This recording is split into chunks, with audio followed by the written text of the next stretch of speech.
everyone. We'll begin in just a second. Oh, or right now. We'll begin right now.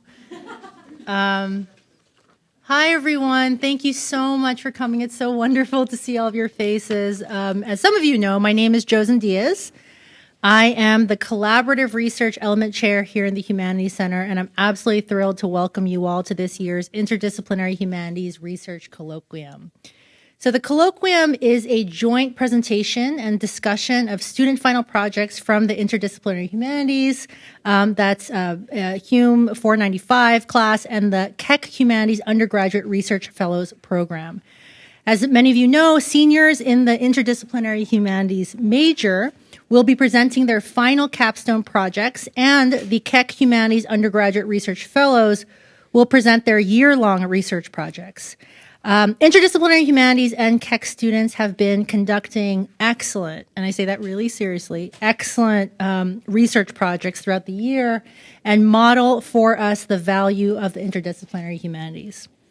We've structured the program into two parts. There will be two sessions with a Q&A following each session, as well as a short intermission after the first session. I encourage you to grab some food right here next door. And so before I invite our first presenter to the stage, I also want to briefly thank Lindy Villa, Brian Clack, of course, for their tremendous ongoing support throughout the year, to the faculty mentors who are here for their invaluable service to our students, and to the students themselves for the wonderful work. And so the students will introduce themselves before they present, but I'll go ahead and invite Ciara Colgan to the stage to start us off. So, Ciara?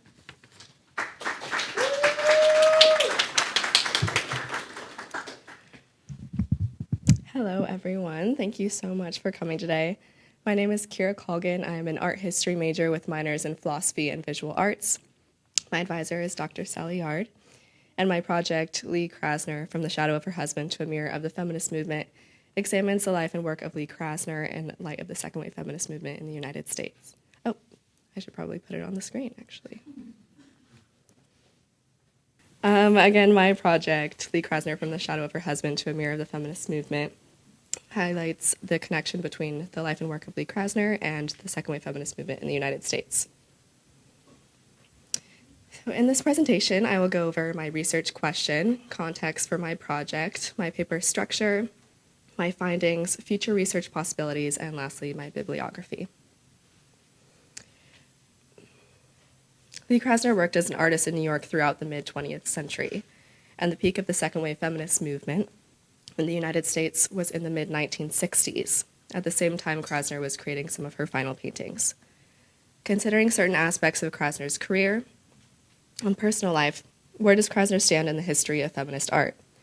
How did the trajectory of feminism have an impact on Krasner's life and art practice? Major events in Krasner's life lined up with pivotal moments in United States history. For example, Krasner worked under Hans Hofmann during the height of the abstract expressionist movement in New York. This was an extremely male-dominated line of work, which greatly valued the work of male artists. Hofmann even said to Krasner about one of her paintings, "This is so good you would not know it was done by a woman," in an attempt to give her a compliment. Krasner married one of these honored male artists, Jackson Pollock, in 1945, which was the same year that World War II ended.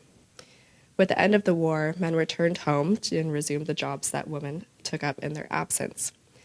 And because of this, there was a societal push for women to return to the home and assume solely housewife responsibilities, which led to the devaluing of professional work of women during this time. Pollock died unexpectedly in 1956, which also happened to be during the very beginnings of the second wave feminist movement. During Pollock's life, Krasner was expected to carry out assistant-like duties in order to help with the booming career of her husband. But after his death, she was able to return to her own work. During the same time, many women around the country were doing the same thing as they fought for more social liberties. How can these events, which had an impact on the lives of women throughout the country, give insight to the progression of Krasner's career throughout the mid-20th century? In my paper, I use three main texts, which are Lee Krasner's L.K. by Anne Wagner, Why Have There Been No Great Women Artists by Linda Nochlin, and The Feminine Mystique by Betty Friedan. I use quotes from Friedan's text to structure my paper, in which I discuss Krasner's young adult life, her marriage to Pollock, her experience of being a woman in a male-dominated field, and the shift she experienced after Pollock's death. I also use formal analysis of 3 of Krasner's paintings, Gothic Frieze, Polar Stampede, and Gaia, to reinforce my argument throughout. Here we have Gothic Frieze, done in 1950, and also a quote from Anne Wagner's text, which reads, "Her training took place in the art classes of the 1930s, which, whether traditional or modernist, functioned to the belief that art could be taught, that no matter what its procedure, its logic and language were knowable, open to analysis and definition and fruitful repetition, even by a woman if she just painted like a man. That is, if she didn't make any moves that could be called delicate or pretty and did things the way they should be done." Formal education is essential in the development of the styles and opinions of young artists. In Why Have There Been No Great Women Artists, Linda Nochlin writes, "The fault lies not in our stars, our hormones, our menstrual cycles, our empty internal spaces, but in our institutions and our education. Education understood to include everything that happens to us from the moment we enter this world of meaningful symbols, signs, and signals." The work of women artists was largely excluded from art historical canon during the height of the abstract expressionist movement. Because of the work of women artists was not valued in Krasner's education, and likely not the education of many young abstract expressionist artists, femininity was looked down upon. Wagner mentions the way they should be done in this quote. During the height of the abstract expressionist movement, the way they should be done meant the way the men do it. So Krasner began to suppress her femininity in her paintings. One way in which she did this was with her treatment of her signature. She often didn't sign her paintings at all, only signed it as LK or disguised her signature within her paintings. This disguised the fact that the painting was done by a woman, and Krasner wanted her viewers to look at the painting in and of itself without regard to gender of the artist in order to give it a fair judgment. But unfortunately, this fair judgment was not always given. In the first few years of their marriage, Pollock had his 3rd one-man show at Peggy Guggenheim's gallery, Art of this Century, and immediately started showing at Betty Parsons after Peggy moved to Europe. In the same year Pollock started showing at Betty Parsons, Krasner outranked him at the East Hampton Art Show. It was also known among the artist community that Krasner had more connections and even more knowledge about art than Pollock did. Since it is clear that Pollock's significantly greater success did not stem from a dramatically superior talent, it can be concluded that this greater success came, at least partly, from other societal factors, such as the idealized role of men and women in post-war America, and the push to conform to nuclear family ideals. 16 years later, after the death of Pollock, Krasner painted Gaia, which you can see here. And I also added a quote from the Feminine Mystique, which reads, "When society asks so little of women, every woman has to listen to her own inner voice to find her identity in this changing world." Krasner begins to gradually rediscover her style after Pollock's death. She also moved her studio to the barn at their house in East Hampton. And Pollock used this barn as his studio when he was alive. And during that time, Krasner used the upstairs bedroom. So after Pollock's death, Krasner was able to move to a larger space and therefore create much larger paintings.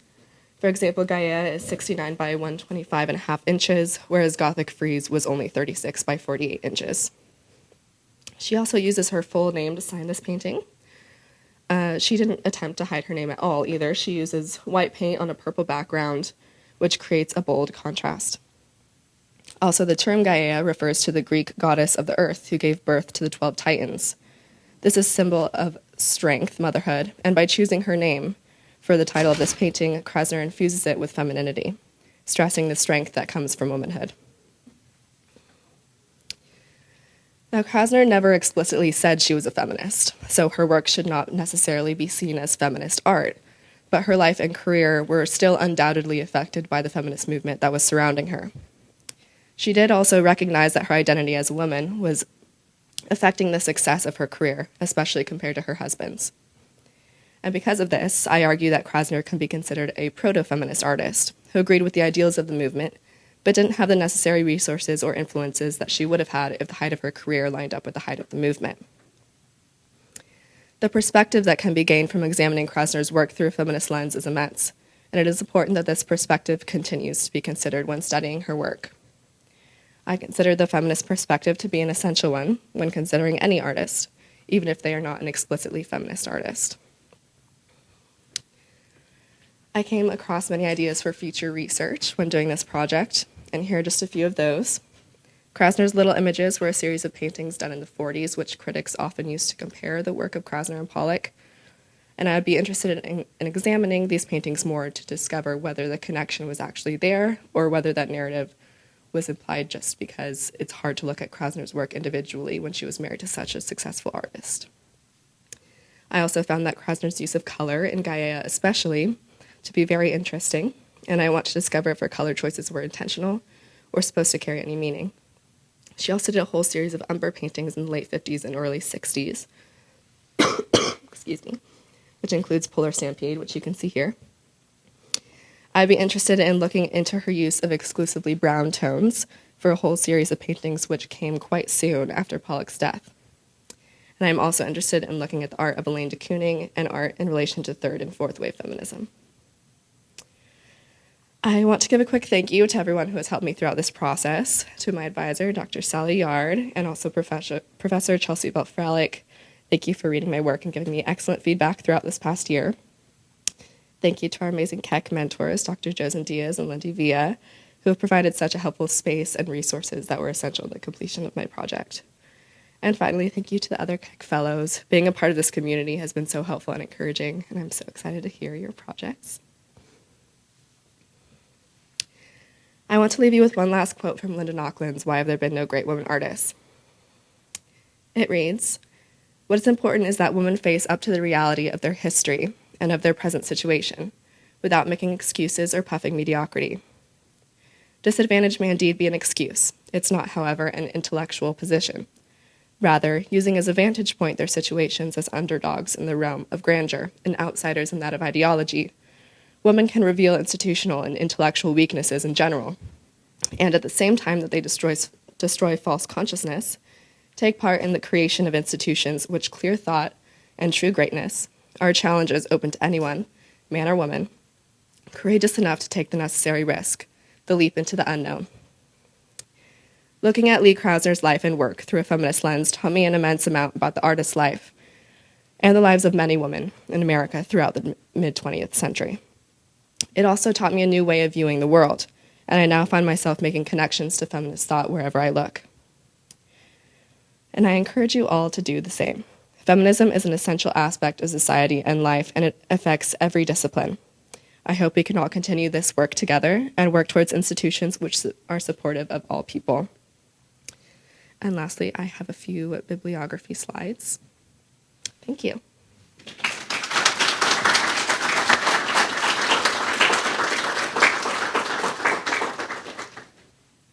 Okay. Hi, I'm Juliana. My majors are History and International Relations, and my advisor is Dr. Statler. And the title of my paper is Gymnastics in Vogue, and I'm specifically looking at how female gymnasts were choreographed by Cold War politics in American pop culture. And so my question is, what does the popularity of female gymnasts indicate about Cold War politics in American culture in the 1970s and 80s? And I argue that with gymnastics coming into vogue during the Cold War, the symbolic position of Olga Korbut, Nadia Comaneci, and Mary Lou Retton reinforced American cultural identity and U.S. foreign policy. And my paper is structured off of these three gymnasts and their corresponding Olympic performances, so the 1972, 1976, and 1984 Olympic Games. In terms of scholarly sources, these three scholars and their corresponding field in history shaped my primary source analysis. So the first is Joseph Nye Jr. and his term of soft power, which shifts analysis of American influence away from explicit actions such as military and economic policy and towards cultural influence. He argues that soft power can legitimize a state's culture and ideology, preserving its position in the international system. And in order to understand the values which are baked into the soft power, Ann Chisholm's article on gymnastics' cultural significance identifies gymnasts as representative of U.S. core culture, which is Anglo, bourgeois, patriarchal, and heterosexual. Despite the U.S.'s distinct ideological differences from the Soviet Union and Romania, their gymnasts were predominantly white, overtly feminine, and part of a patriarchal sports system. The American public's fascination with this sport occurred because they do not challenge fundamental cultural views in the United States. And finally, Joanne Meyerowitz asserts that, or reassesses how American womanhood was depicted in post-war popular media, and in contrast to narratives like the feminine mystique, Meyerowitz finds contending ideals of domesticity and individual success within popular culture. I applied her analysis to gymnastics because the sport holds both expectations of ideal femininity and individual achievement. The first gymnast I looked at was Olga Korbut, whose popularity coincided with the Nixon administration. And as the Nixon administration recognized the weakening of U.S. power, hard power relative to its adversaries, détente prompted the easing of relations between the Soviet Union and the United States. Central to this policy was the importance of cultural exchange, and Olga Korbut acted as a symbol of mutual interest between both states. And domestically, Title IX and second wave feminism reflected the relevance of women's lives in the political sphere, and that relevance was bled into popular culture and these articles. In terms of reception, Olga Korbut was described as the world's sweetheart, the 17-year-old girl you wish lived next door. And in this Vogue article, the author attributes the Soviet team's interests to bikinis, miniskirts, and pumps. So the comforting and familiar part of the Soviet team were their similar interests to that of American teenage girls. So using words like that, or using the girl next door trope, you can understand how U.S. conceptions of femininity underpinned their reception. And building off of the celebrity status and positive media reception of the Soviet gymnasts, Richard Nixon met with the Soviet team on March 21st, 1973, in an effort to improve American perception of Soviet culture. This visit was part of the Soviet team's worldwide tour, and within the United States, they performed gymnastics exhibitions and met with politicians. Nixon encourages the easing of Cold War tensions by celebrating the Soviet gymnasts and emphasizing the similar value of sports between the two states.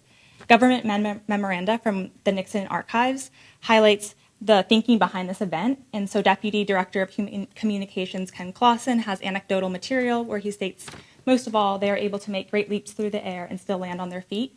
That's what we must all strive to do as we enter a new diplomatic era.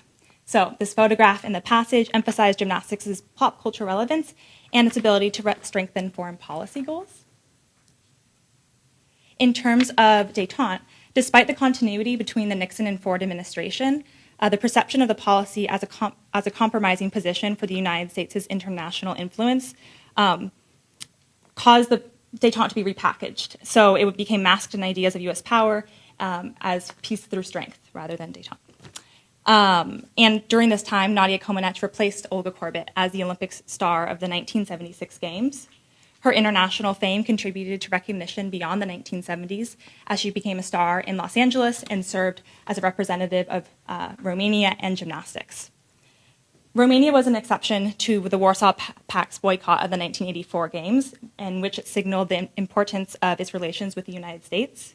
Similarly, Comaneci's individuality and the unique ability to resonate with Americans aligned with Romania's overarching foreign policy goals, desiring to be thought of as an individual state within the international system.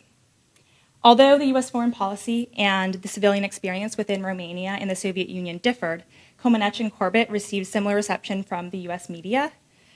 Simultaneously, American coverage categorized Comaneci and Korbut as ideologically distinct, but also immensely likable. In addition to the shared political value of Korbut and Comaneci's success, their gymnastics also reiterated the emergence of a new athletic style. This New York Times article states that at 14, as a Barbie doll with bangs, Nadia Comaneci was perfect as Olga Korbut's television successor. Anderson likens Comaneci to a Barbie, bridging an American cultural product with a Romanian sensation. A teenage, doll-like, and submissive generation of gymnasts emerged with the dual success of Comaneci and Korbut. Their youth not only allows for greater control from the state and for their coaches, but also is more palatable as an introduction to foreign culture. As a response to the fame of Comaneci and Korbut, the Americans desired their own gymnastics star, and so one that epitomizes that is Mary Lou Retton. A year before the 1984 Los Angeles Games, Reagan delivered his Evil Empire speech. His earlier opposition to the Nixon and Ford policy of détente underscored his contrasting ideological approach to the U.S.'s international position. The language of the evil empire's speech and the appeal to his domestic evangelical base was limited, as its divisive language further separated the public on the basis of religion. Sports offered an alternative method to cultivate pride and nationalism. So here, Reagan links hosting the Olympics with his domestic political vision. He states, "Our Olympic team was a great morale builder for the American people. It gives us all the chance to wave the flag together." Rather than elevating a spirit of internationalism as paramount to the 1984 Games, Reagan underscored the rallying potential of American athletic achievement. Both the Evil Empire speech and the 84 Games reflected Reagan's vision of the inherent goodness and strength of the U.S. As a synthesis of these political and cultural narratives, Mary Lou Retton exemplified American achievement. Visually, the stars and the stripes on her leotard provided the opportunity to wave the flag together. Retton's platform reinforced Chisholm's concept of dominant culture. As a result, non-dominant culture and values which were perceived as a threat, like communism, were contrasted by symbols of American morality. Crucially, Retton's image served as a tool to narrowly define an ideal of American identity during the 1980s and beyond.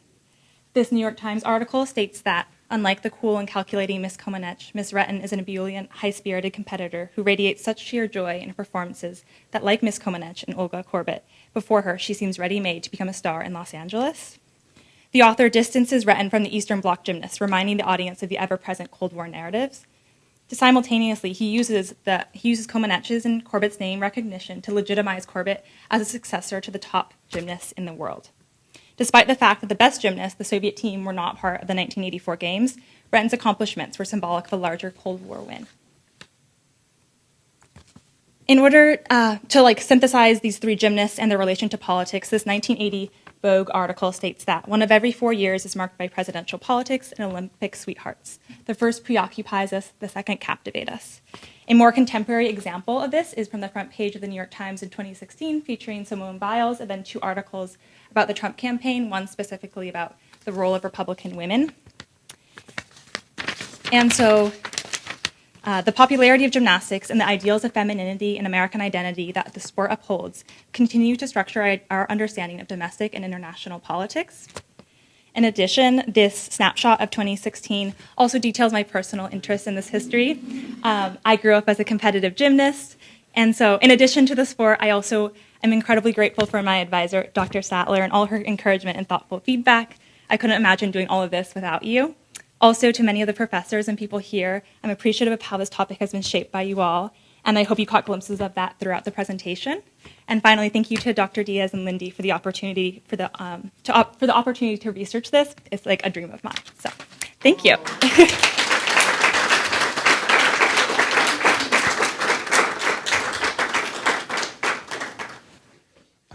All right. Hello, everyone. My name is Riley Lim. I am part of the French and Francophone Studies department conducting research under Dr. Sylvain Guillard. And my presentation is called Ying Chen and the Poetics of Relation, Traversing Identity Through Writing. I know I inverted the title if you compared to, in relation to the brochure, but I just felt that it was just better for the aesthetic purposes of the presentation.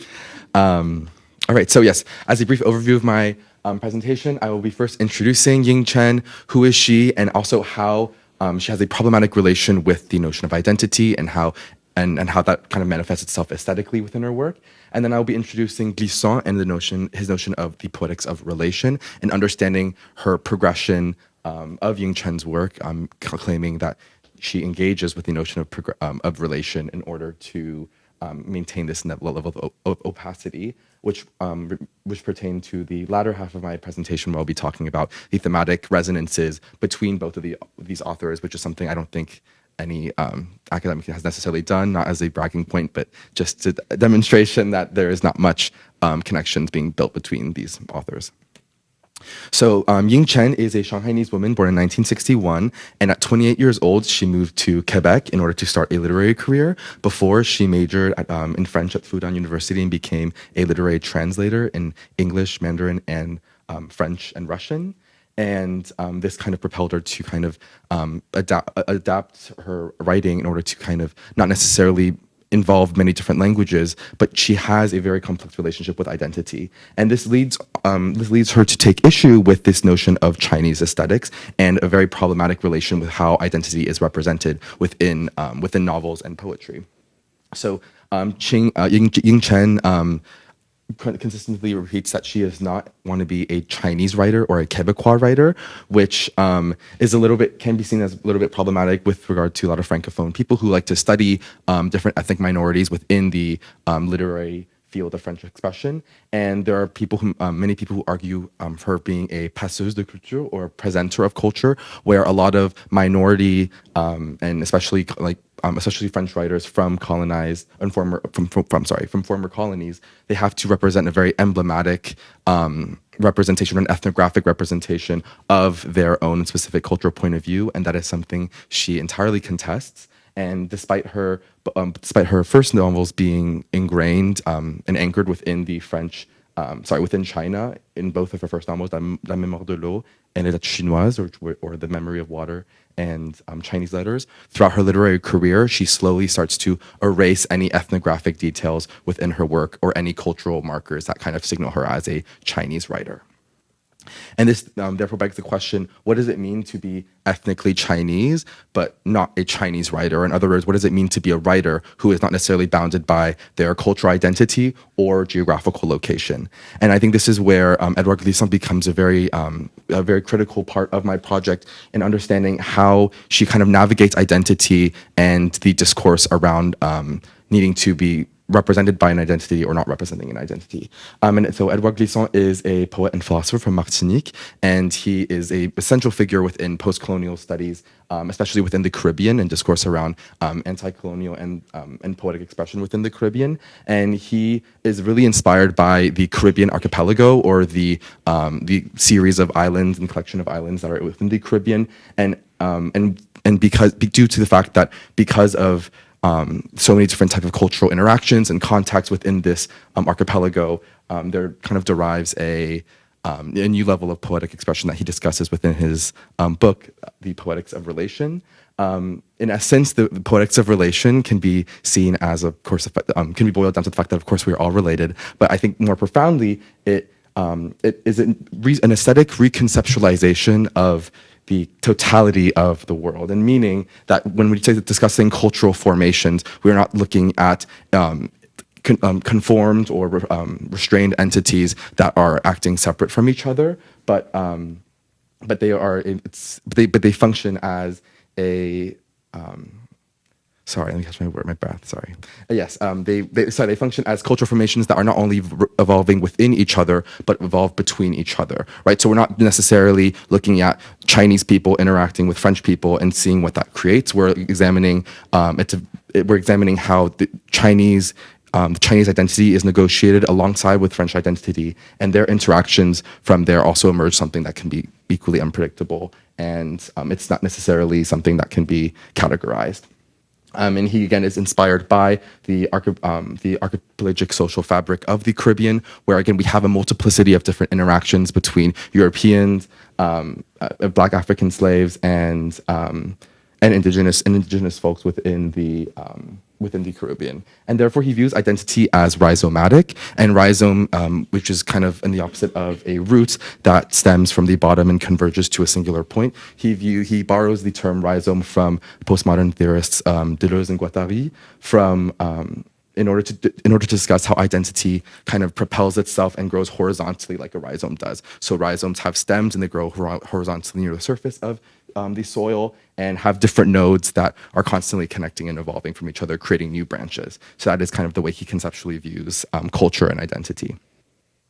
And therefore, this kind of leads to my main argument of how the relation can help us understand not only Chen's positionality as someone who's not only Chinese, but someone who wants to transcend the bounds of that title. And also, it also speaks to how his terms can help us understand her creative decisions with regard to her later work.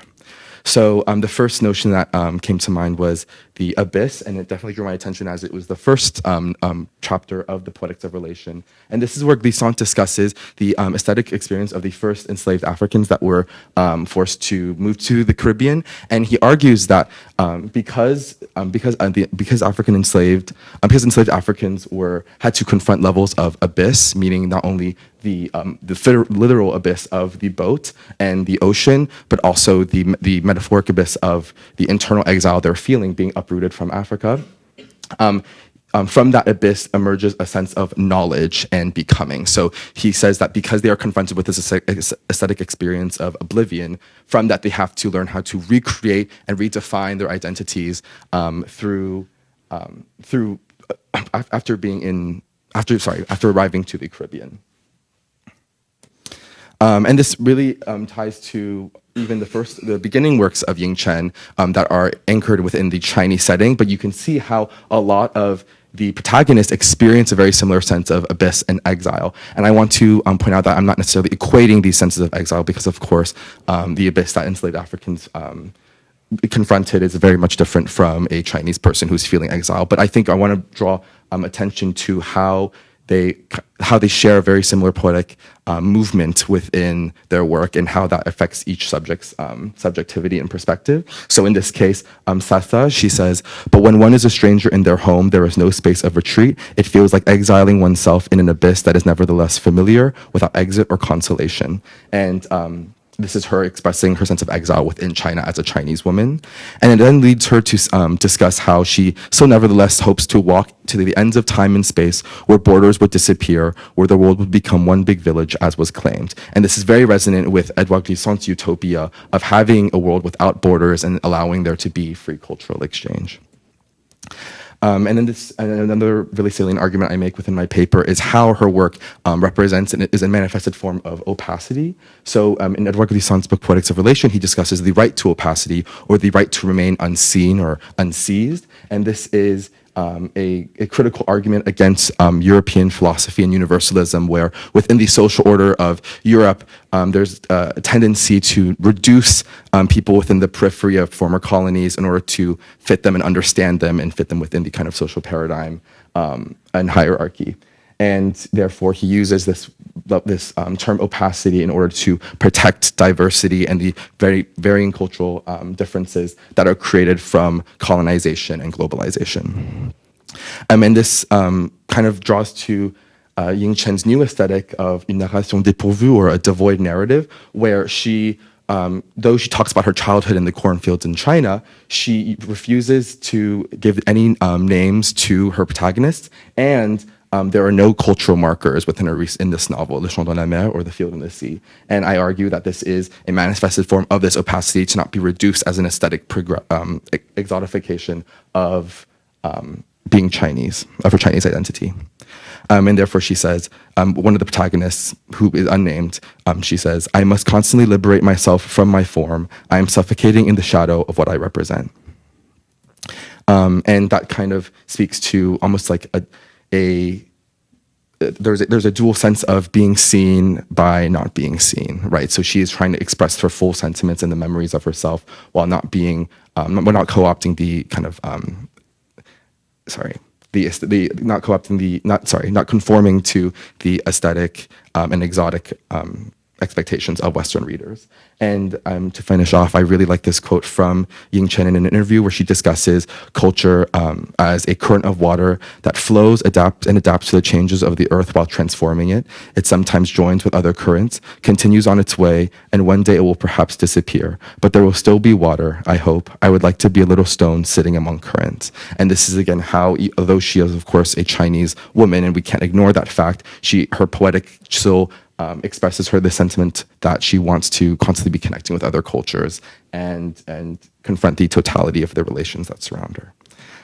Thank you so much. I want to thank, of course, Dr. Sylvain Guilla and the French Language Department for supporting my research and making such a big investment in my research throughout my entire college career. And of course, my Keck family, Director Lindsay Villa and Dr. Josen Diaz for supporting my rants within our meetings. And of course, my lovely Keck family and cohort that have just been just such inspiring colleagues throughout the entire journey. So thank you so much.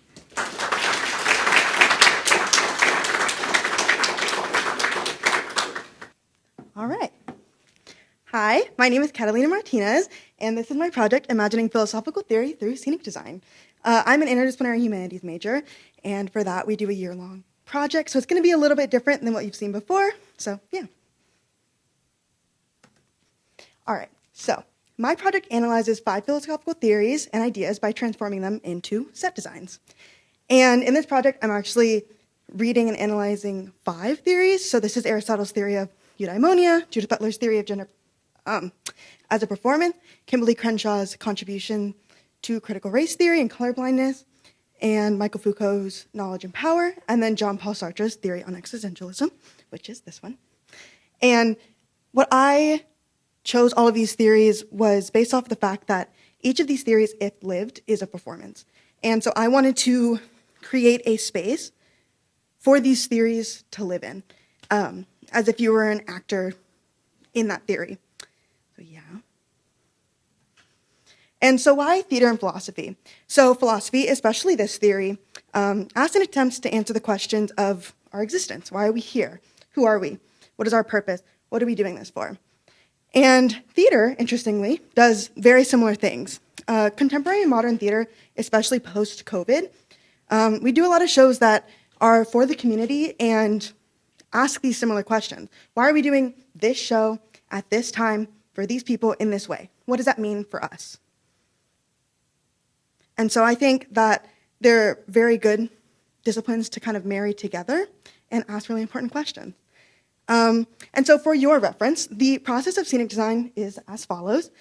First, you start with script analysis, and then you go into research, which is both literal and sort of imaginary artistic research. Then you go into sketches, scale renderings, scale model, like this, and then finally construction on a stage. My project only goes to a scale model because creating an entire construction on a stage is a lot, and I don't think I could possibly do that in the time constraint. So first, I want to talk about the theory that I've chosen to show you today. I do have 5 theories, but I, again, don't have time to talk about all 5. So this one is Existentialism by Jean-Paul Sartre.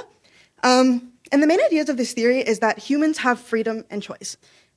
He does not believe in God or a godlike being, and he believes that humans are the act of choosing, that you can't have a human and not have them have free will and choice because that just doesn't make sense, and then they wouldn't be a human. And so because of this, we have to make our own choices and find our own purpose and find our own reason for living that exists beyond a god or a godlike being. And so he believes that we can make choices, remake choices, go back on those choices, make new choices. So life is all about choice and free will. So this is how I started my artistic creative process. I started by writing down some words from the theory that I thought were really important, that stuck out to me. Most importantly, words like being, existence, meaning of life, free will. And this led to some just random sketches and doodles of what I was kind of feeling from that. I was really feeling paths and windy trees, a house, and also the game of life, like the board game of life, because I felt like that's such a literal interpretation of life, you know, like making choices, okay, get married, have a kid, get a degree, all those things. And so, yeah, I really wanted to incorporate that somehow. So my research really started with like dark existentialist art. Those 4 are Edvard Munch. Obviously, everyone knows The Scream. But I just really love the texture and the grittiness of it. And these 2 right here are Francis Bacon, the modern artist, not the philosopher.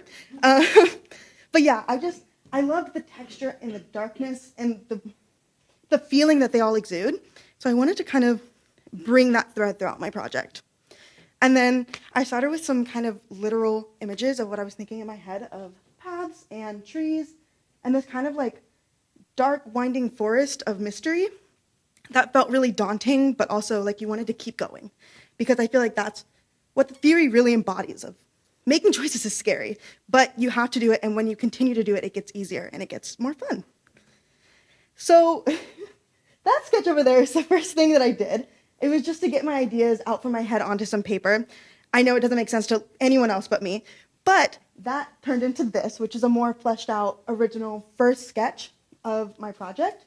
You can see I have this like windy kind of board game-esque path, and then I have these two black blobs, because I didn't know what I wanted to put there yet. So I'm just going to move to what I did put there. Oh, first, this is my scale drawings. So both of these are in 1-inch scale, meaning 1 inch on the paper. It's 1 foot in real life. Yeah. So this is what the model came out to be. It is right here, but I just thought it would be nice if I put it on the screen as well. So instead of trying to go big picture and tell you everything at once, I'm going to go element by element and explain each thing and why I decided to do it. So first, we're going to start with the tree house. I really felt like a tree house gives this idea of almost like a false sense of security. Like, no matter what, you're in the woods. And if you go out of the tree house, you're still in the woods. And it may feel like an escape or a safe place, but you still have to go out and make choices and continue on a path. You can't stay there forever. And so that's why I decided on a tree house. These are my original sketches. One just a base one, and this one's more like in perspective. And this was my scale drawings, and then in color. And this is what my tree house ended up looking like. I really wanted to make it feel like it was in the forest and it had been there forever, and it's not going to leave, and it's stuck in this place.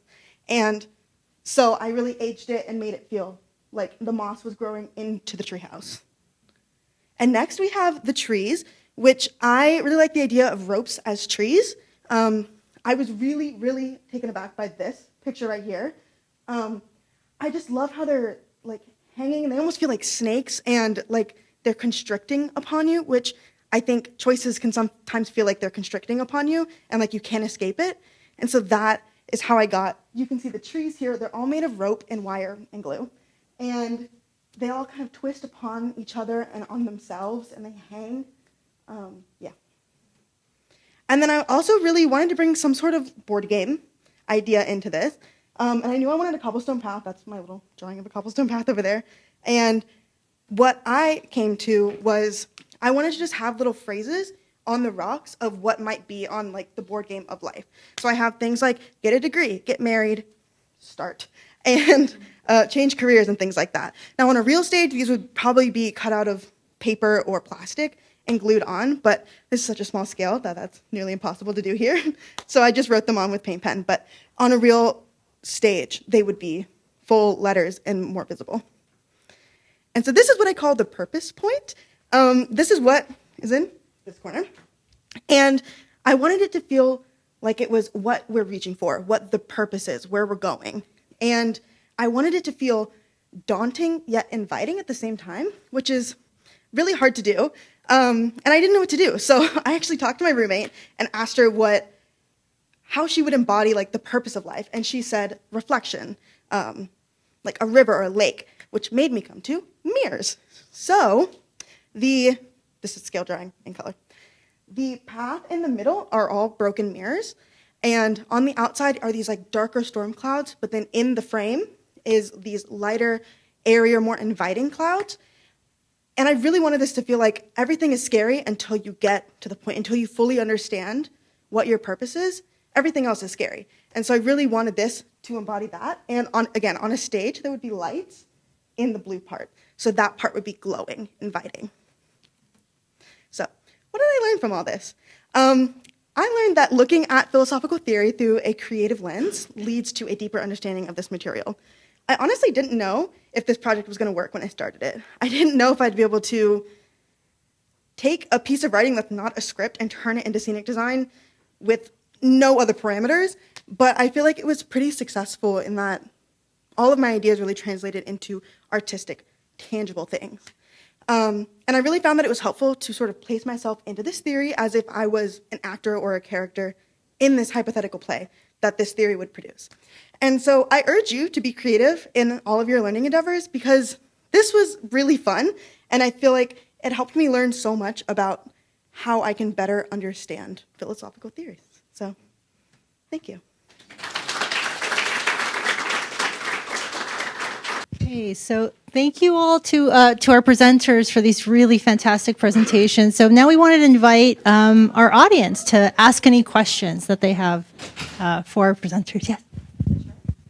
So, course, I'm going to ask one for Juliana.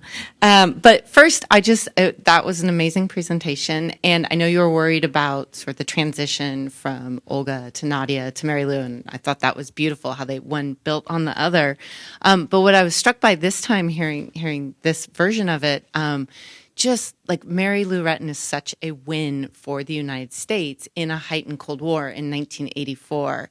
And so it seems like the more you're researching there, the more you're sort of digging into this celebration and that this, I remember, I'm dating myself, I remember the 1984 Olympics and Mary Lou Retton winning. And so it was this unbelievable outpouring of love and admiration that then, I don't want to take it too far, but I wonder how much of an impact that then had on diplomacy, allowing Reagan and Gorbachev to eventually work together. So I don't know if you have any thoughts on that. My other question is, what's your next Olympics after these three?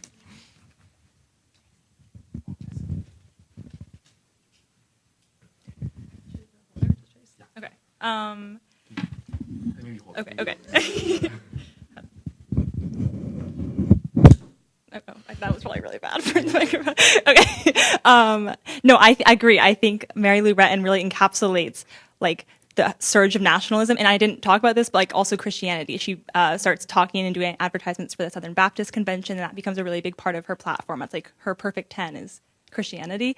And so I think the combination of both those things places her in a really politically important spot going into even like the 90s and the 21st century. And I think a lot of the future gymnasts have built off of that legacy that she left. And so in terms of like next Olympics, I think the 1996 Olympics is really when the U.S. emerged. There was no boycotts. So oftentimes Mary Lou Retton is thought of as like a fake like winner because the Soviets were not there and they would have won.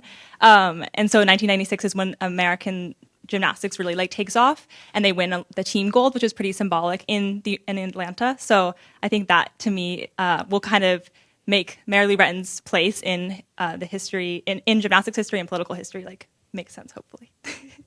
But yeah. Maybe you just hold it. I don't know. So congratulations to all four beautiful presentations. I have a question for Ciara.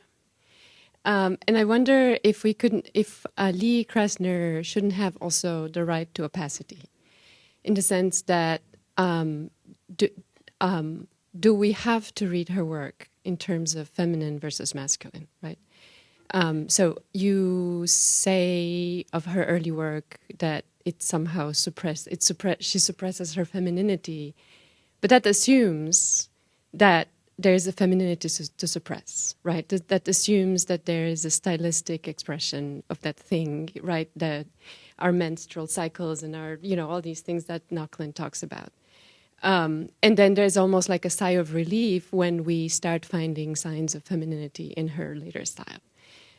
So do we need that, especially for an artist who you say shies away from taking position on these things?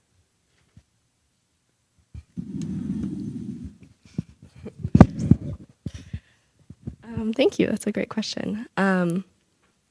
I think that it was very helpful for me to get a better understanding of her as an artist in general, to look at her through this lens. But also there's so many different ways that you can look at artists through many different lenses. So I think that it's not necessarily required, and I think that some of the connections that I was making was things that I was really looking for because I was looking at it through the lens of feminism. So that those connections that I made might not come up necessarily in more general research of her work. So I think it was very helpful for me to understand her work because she wasn't a feminist or never claimed to be a feminist, to understand it still through that lens because she was still being affected by everything that was going on in society. But just individually as an artist, I think there are plenty of ways you can look at it that wouldn't include that would still be very valuable interpretations of her work.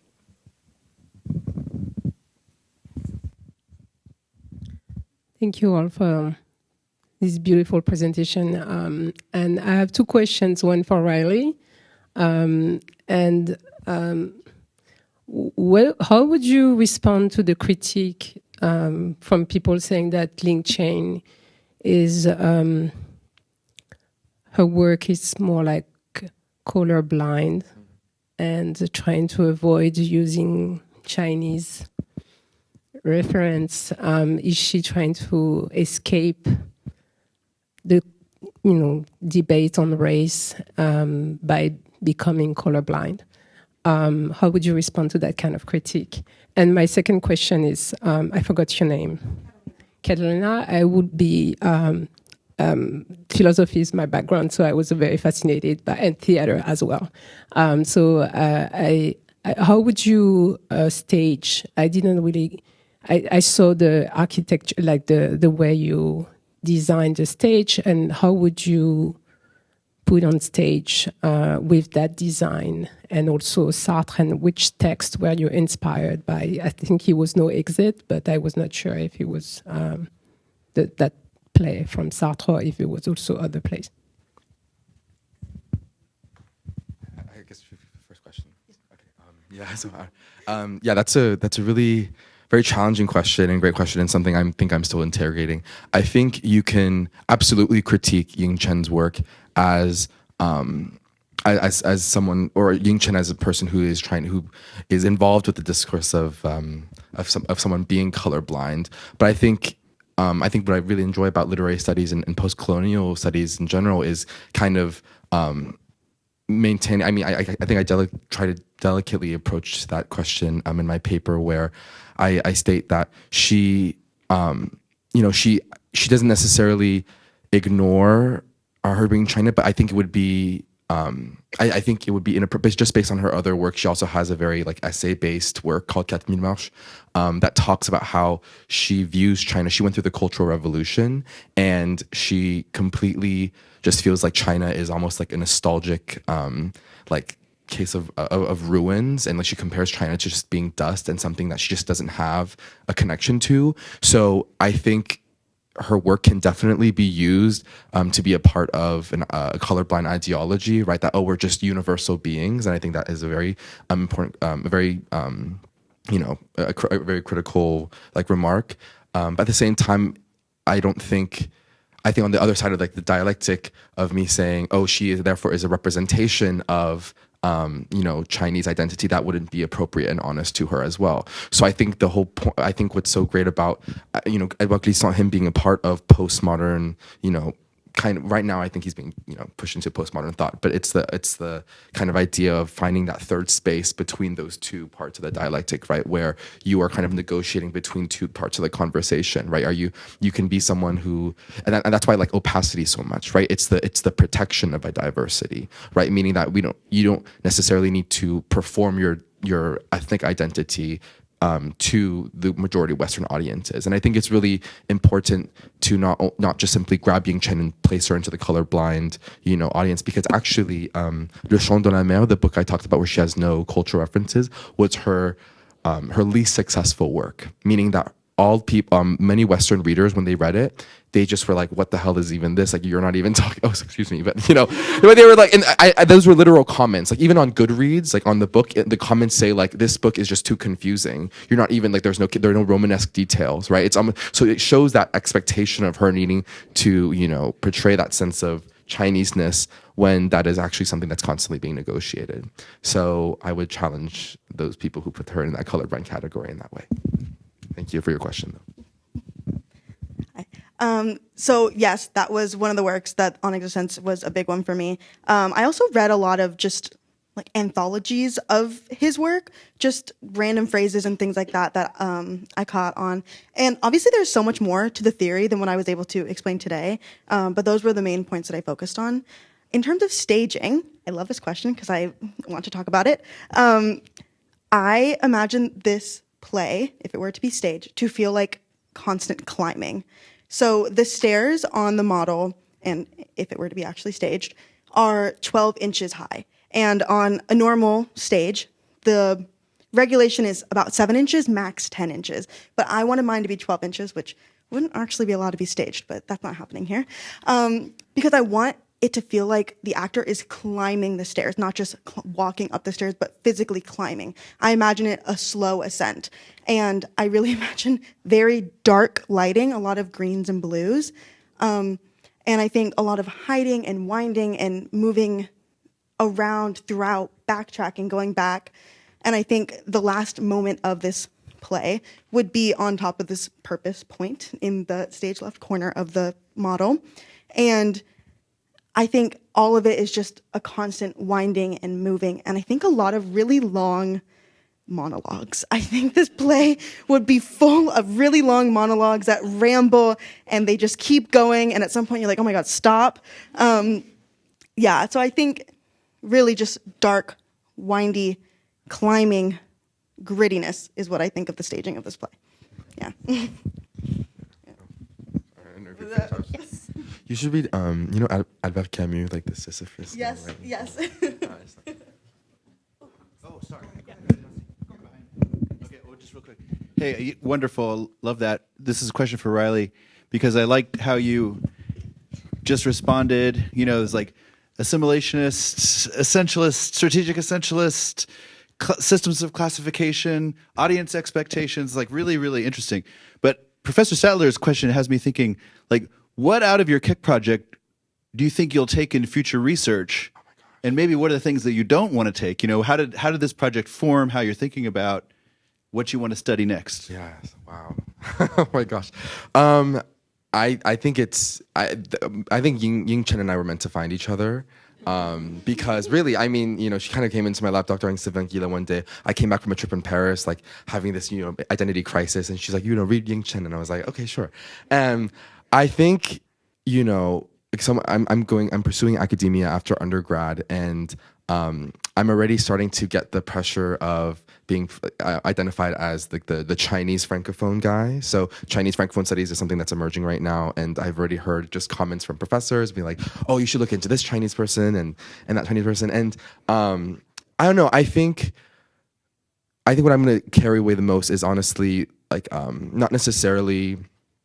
I'm not necessarily inspired to suddenly just want to study Chinese or Asian French-speaking people. I think what I'm most interested in now is understanding kind of the discourse around race in general, and that's why I just love post-colonial studies. I think I love Glisson. I love other post-colonial figures like Aimé Césaire and Frantz Fanon, where they don't necessarily agree with each other, but I just like I like how.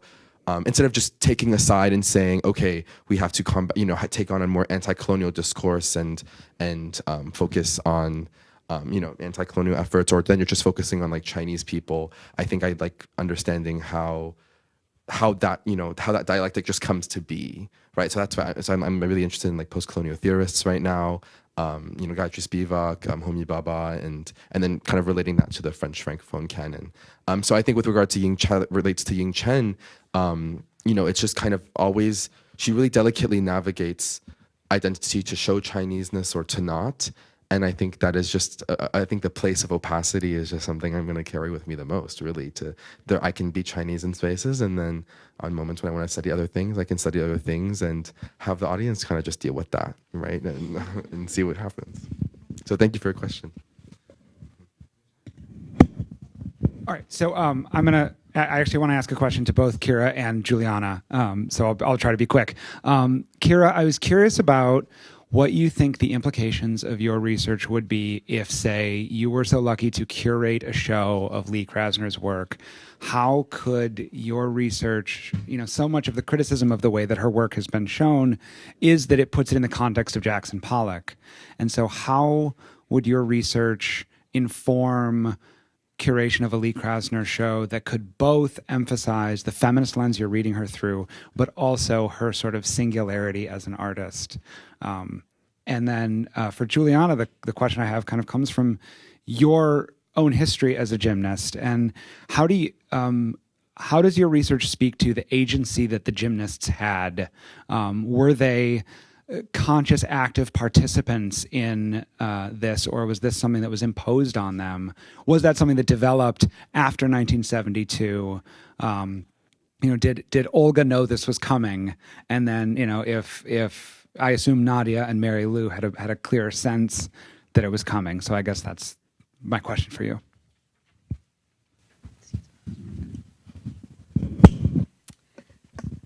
Thank you. That's a great question. I think it would definitely take a lot of thought, so I don't know if I can give a super concrete answer right now.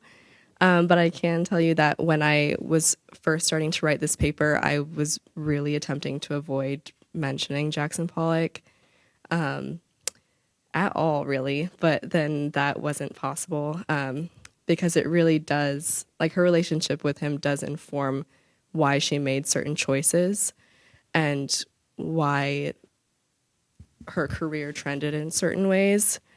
So I think it is important for context, but I think where it has been harmful in the past is that they compare her work directly with his and compare them with each other. For example, there was an exhibit that I talk about in my paper where they have several artists and their wives right next to each other in the same exhibit. And the critiques of those were kind of nasty, honestly. They were like the woman would tidy up the work of the men. So I think it's more harmful when you look at their actual production and see and try to tie them together in every way instead of looking at her work independently. Because if her work wasn't in relation to Pollock's work, which is like all over the place, and hers wouldn't be considered tidy if it wasn't in relation to that. So I think it's important to consider them together for context. But I guess if I was putting on an exhibit, I wouldn't really include any of his art or mention it. I would mention him, but just about their personal relationship. And then for mine, so much of it is dictated by my personal experiences. I grew up during the height of the Larry Nassar sexual abuse scandal, and so a lot of my interest in it was where did those cultural origins begin within the sport and also within our society. So I lean heavily on the side of lack of agency. They were all 14, 15, 16, and for Olga Korbut, she was part of a state-sponsored system. She wasn't making money to go on these tours. She was being told to. And then eventually both Nadia and Olga defect to the U.S., given the political situations in both their countries. And the coaching systems and the coaches Marta and Bella Caroli came to the U.S. and implemented a very similar structure. And so I think less so in terms of their individuality, the structures and the gymnastics, pathways that they grew up in, fueled their position as celebrities. I don't know if any of them necessarily, from my I guess in my opinion, desired that position in society. I think it was more a result of the larger Cold War narratives around them. Thank you all so much. Can we give our presenters another round of applause? Yeah. That was fantastic. Thank you all. So we're going to go ahead and take a 10-minute break. So we'll reconvene here at 2:30, and then we'll hear the rest of our fantastic presenters. Okay? Thank you. It's so wonderful, all the energy from those presentations. Everything's a buzz. Okay. So we're gonna begin session 2 of our Interdisciplinary Humanities Research Colloquium, and I'm going to go ahead and invite Abigail Hinrichs from English to go ahead and present.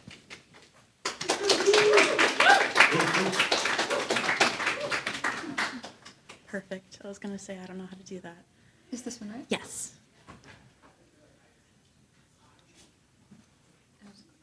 Oh, cool. Okay.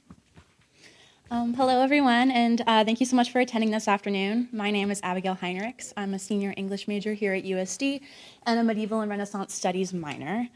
Before I get started, I would like to thank my advisor on this project, Dr. Maura Giles Watson, who unfortunately couldn't be here today, for her unwavering support and wealth of book recommendations, as well as my father, Seth Hinrichs, for his help in editing and revising and practicing. I would also like to thank my fellow cohort of Keck Fellows and our lovely mentors, Dr. Diaz and Lindy Villa. Oh, I got it. The piece I'll read tonight is one piece of my larger project with the Keck Humanities Undergraduate Fellowship here at USD, which also includes modern feminist deconstructions of courtly attitudes towards Anne Boleyn and the other wives of Henry VIII, an analysis of agency for Tudor women, and a variety of other related topics. Today, I'll be focusing on a few works of women's poetry and marginalia within the Devonshire manuscript.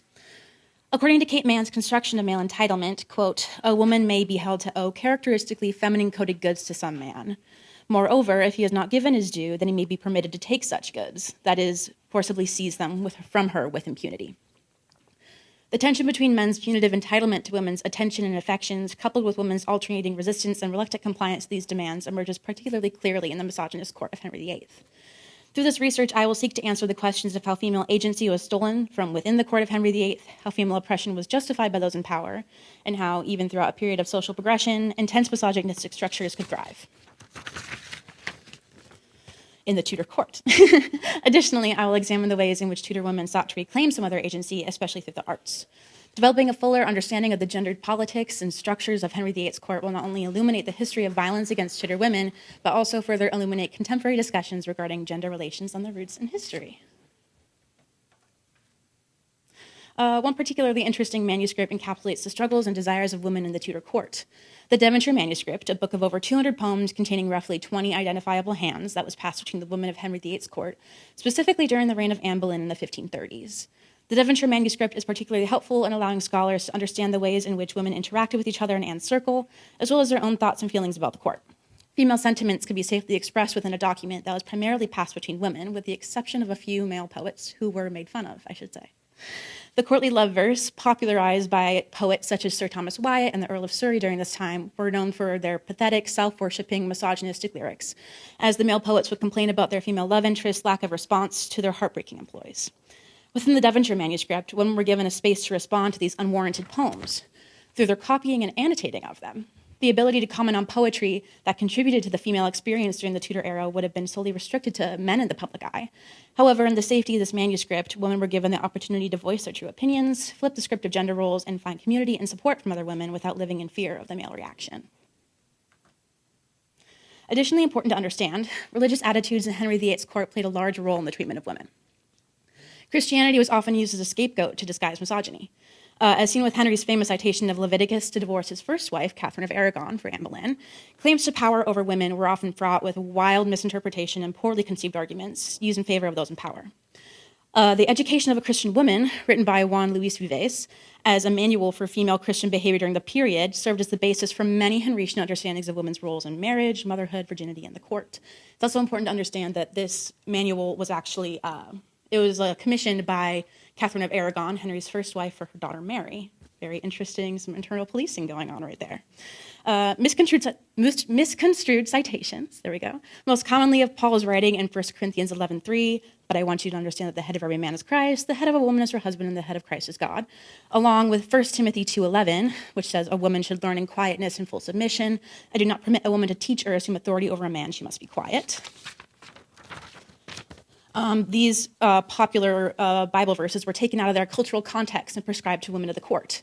Even more, presented time and time again within the manual, chastity reigns supreme as a woman's best and most precious virtue. Unsurprising as this may be, this core value is responsible for many of the period's expectations of women. It kept women in the home, and it caused most types of education for women to be left unwarranted, and it left them in ignorance in many ways. Chastity also served a very male purpose, as the insurance for a husband of his wife's chastity assured him that his offspring were his own, the continuation of the bloodline, the topic of Henry VIII's obsession. Female sexuality was feared, tied up with ideas about Eve and original sin, and therefore women who expressed more sexuality than was appropriate were shamed. Here we insert Catherine Howard and Anne Boleyn. Shame, as Kate Mann mentions in her book, is a powerful tool to keep misogyny in power. Power, both in marriage and public, was saved for men. When women, or when any group for that matter, are deprived of education, they are deprived of self-knowledge, autonomy, and influence. In a word, when education is removed, agency is removed alongside it. Agency, though, can be reclaimed through art. The creation of female poetry and the defacement, or annotation and commentary, of self-serving male poetry. The document is full of poignant examples of female companionship and solidarity in a courtly system that sought to silence them. For instance, a great number of the female-voiced poems within the manuscript are believed to be collaborative efforts between Mary Shelton and Margaret Douglas, and many poems in their distinct handwritings feature deleted and scribbled out annotations from their copies of poetry, an indication that the women were, as scholar Elizabeth Heel writes, quote, composing together orally and copying out upon the agreed result. Tonight, I was actually planning on showing you all some visuals of what the Devonshire manuscript actually looks like, but as you can see, the British Library where it is kept is currently down, and it has been since October. For now, these photos from my textbook translation will have to do, unfortunately. An example can be found in a poem written by a male poet with an unknown hand, who, in the courtly love tradition, moans about his, quote, suffering and sorrow and, quote, desiring and fear for a lady who did not requite his love. Even more interesting, as Heel once again points out, the poem has particular interest because the first letters of its 7 stanzas spell out Shelton. Margaret Douglas, as a close friend of Shelton's, refused to entertain the suitor's pitiful verses, writing, quote, forget this, in the margins of the poem, to which Mary Shelton responded with, quote, it is worthy, implying that she liked the poem despite its misogynistic theme. In response to the same poem later on, however, Mary Shelton coolly noted, quote, undesired service requires no hire, implying that women who did not invite male flirtations should not be required to entertain them, despite her earlier comment of it is worthy. In both cases of annotation, the discourse between these close female friends indicates the degree to which women could find solidarity and empathy within this feminine space, where they could assume the role of a man, deciding which art was and which art was not worthy, by carving out a female space in an oppressively male court. In a court that sought to rob women of all agency and power over their lives, art creation and artistic critique in the female space was a method of lessening the isolation, loneliness, and feelings of powerlessness that came with patriarchal order. Specifically within this manuscript, Lady Margaret Douglas, niece of Henry VIII and author of 16 poems, annotator of far more, plays an interesting role in the creation of the Devonshire manuscript. Her story tells of the patriarchal nature of Henry's reign. Brought into the court during Anne Boleyn's marriage as a lady-in-waiting, Lady Margaret Douglas fell in love with Thomas Howard, another individual brought into the court at this time. Their love story is documented through poetry in the manuscript written by both Thomas and Margaret. However, due to her close familial bond with the crown, Henry VIII had different plans for Margaret's marriage. Despite Thomas and Margaret's knowledge of this, they were covertly married in 1536, eventually resulting in the imprisonment of both lovers. Having been born into the high-class culture of the Tudor court, Margaret would have been sufficiently aware of the potential costs of her illicit engagement to Thomas Howard. Even so, the Devonshire manuscript for both lovers served as a form of secret love letters, with Margaret writing a series of 8 poems, quote, suggestively attributed to T.H., as author Bradley Irish writes. In the preceding poems, it is clear that Margaret and Thomas have run into courtly interference. Margaret writes, to my mishap, alas, I find that happy hap is dangerous. Who could have thought that my request should have brought forth such bitter fruit? But what is happed that I feared the least, and all this grief comes by my suit, for where I thought me happiest, even there I found my chiefest unrest, so often warned. The line so often warned suggests that Margaret had been counseled by others, very likely her fellow women in Anne Boleyn's circle, to end the affair before it came to Henry's knowledge. Indeed, it seems that those circumstances which made Margaret happiest came to bring her ultimate sorrow. Working within the bounds of what she was familiar with, the regal culture of courtly love poetry, she addressed her adoration for a lover that was forbidden to her due to the ranking of her birth. Margaret reframed sexist courtly poetry to critique her male lover and further expressed her contempt for the court's decision. Her use of art as a form of power, control, and declaration is representative of her willpower to subvert patriarchal canon. After the nature of his relationship with Margaret had been discovered, Thomas Howard was thrown into the Tower to await execution, where he died of illness before his trial could be completed. Margaret was deeply saddened, yet barred from grieving, as the marriage was never legitimate in the eyes of King Henry. The Devonshire manuscript, having once served as a series of cautionary love letters between herself and Thomas, now showcased her private mourning. One particular poem stands out among the prison lyrics. Margaret writes, now that ye be assembled here, all ye friends, at my request, especially you, my father dear, that of my blood the nearest, this unto you is my request, that ye will patiently hear by these my last words expressed, my testament entire. For to be queen of all Italy not one day longer live I would. Wherefore, sweet father, I you pray, bear this death with patience, and torment not your hairs gray, but freely pardon mine offense, since it proceedeth of lovers' fervence, and of my heart's consistency. Let me not from the sweet presence of him that I have caused to die. Margaret, in a distinctly suicidal tone, used art to reclaim what had been taken, to express her deep heartache for her late husband, killed by Henry's selfishness, despite the fact that their marriage had been ruled a farce. The suicidal references within the poetry could be interpreted as a final act of agency, an extreme one to be sure, but decisively effective. What does it mean that in a moment of such intense despair that would cause her to end her own life, Margaret reaches out with an apology rather than asking for support? Kate Mann writes, quote, claiming victimhood effectively involves placing oneself at the center of the story. It is liable to be perceived as at once self-dramatizing and self-important, and at the same time, one or maudlin. There is a sense that the person is dwelling imaginatively on, and within, her own story, rather than moving on briskly. This fuels suspicions and accusations of hypocrisy, mendacity, manipulativeness, and self-centeredness, end quote. By claiming victimhood, that Henry had murdered her husband, stole her marital agency, and removed her ability to advocate for herself without fearing violence in return, she would only be inviting more brutality. Like most women did, and still do, she had learned that speaking out was a fruitless effort. Margaret, within the safety of this document, was given the liberty to reclaim bits of her own agency through poetry. Her example continues with the rest of the women found within the manuscript, including Mary Shelton and Mary Fitzroy. The manuscript exists as a potent illustration of the beauty of a distinctly female space, a space where women bond despite the systemic forces, intended to keep them in competition, and where they can imagine a world in which their sentiments can be freely expressed, however far off it may be. Thank you.